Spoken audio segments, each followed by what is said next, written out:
Hello students, अपनी पिछली class में हमने सप्तदशः पाठः सत्कर्म एव धर्मः पढ़ा था और हमने इसके 3 पैराग्राफ पढ़ लिए थे पिछली क्लास में। चलिए अब आगे का भाग देखते हैं। सत्कर्म एव धर्म अर्थात श्रेष्ठ कर्म ही धर्म है। इस पाठ में यही बताया गया है और इसमें हमने देखा कि जो विक्रमादित्य हैं वो नगर भ्रमण के समय जब उन्होंने देखा कि बुढ़ापा और मृत्यु इस संसार में दुख ही दुख है, तो उनका मन जो था वह राज्य और शासन से उनका मन विचलित हो गया और वे वन में जाकर तपस्या करने लगे। तब वहाँ पर उन्हें एक महात्मा मिले। उन्होंने उन्हें जीवन का अर्थ समझाया और उन्हें यमलोक का दृश्य दिखाते हुए ये बताया कि किस तरह से यमराज है वो कर्म की स्थिति देखकर मनुष्य को स्वर्ग या नरक भेजते हैं, है ना। तो चलिए आगे देखते हैं आखिरी लास्ट पैराग्राफ में क्या होता है। इदं दृश्यं दृष्ट्वा विक्रमः ज्ञातवान् यद् सदाचारः एव तपस्या। यह दृश्य देखकर जब विक्रमादित्य ने देखा कि यमराज ने क्या कहा चित्रगुप्त से कि जो कर्म जिनके कर्म उत्तम हैं उनके लिए तो स्वर्ग का द्वार खोल दो, परंतु जो कर्म नहीं किया, जिसके कर्म अच्छे नहीं हैं, उसे बलात् अर्थात ज़बरदस्ती नरक में फेंक दो उठाकर।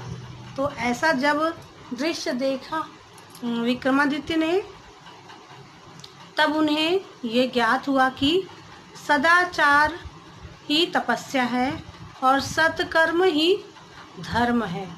अनंतरम सह तम महात्मानं प्रणम्य श्रेष्ठाचरणस्य प्रतिज्ञां कृत्वा राजधानीं उज्जयिनीं आगतवान्।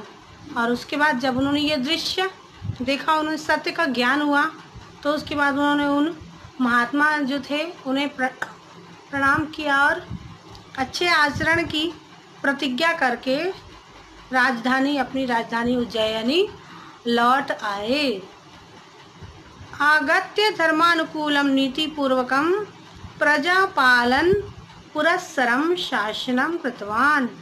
और वहाँ आकर उज्जयिनी अपने राज्य में आकर उन्होंने धर्म के अनुकूल और नीतिपूर्वक प्रजा पालन करना शुरू किया और अपना जो पूरा शासन काल था उन्होंने बहुत अच्छे से चलाया नीतिपूर्वक धर्म के अनुसार। सह अद्यापि लोके सत्कर्मणा एव प्रसिद्ध। और उनके जो अच्छे कर्म हैं आज भी प्रसिद्ध हैं, उनके अच्छे कर्म। और जो उन्होंने इस संसार में जो कर्म किए, अच्छे कर्म, अच्छे से राज्य जो उन्होंने किया हुआ आज तक प्रसिद्ध है। तस्य जीवनस्य ध्येय वाक्यम आसीत्। और तब से उनके जीवन का ये ध्येय वाक्य बन गया, सत्कर्म एव धर्मः। अच्छा आचरण ही धर्म के समान है। तो अच्छा आचरण करता अर्थात वह धर्म का पालन करता है, और जो बुरा आचरण करता है तो कहते हैं ना कि ये अधर्मी है, अच्छा आचरण इसका नहीं है। तो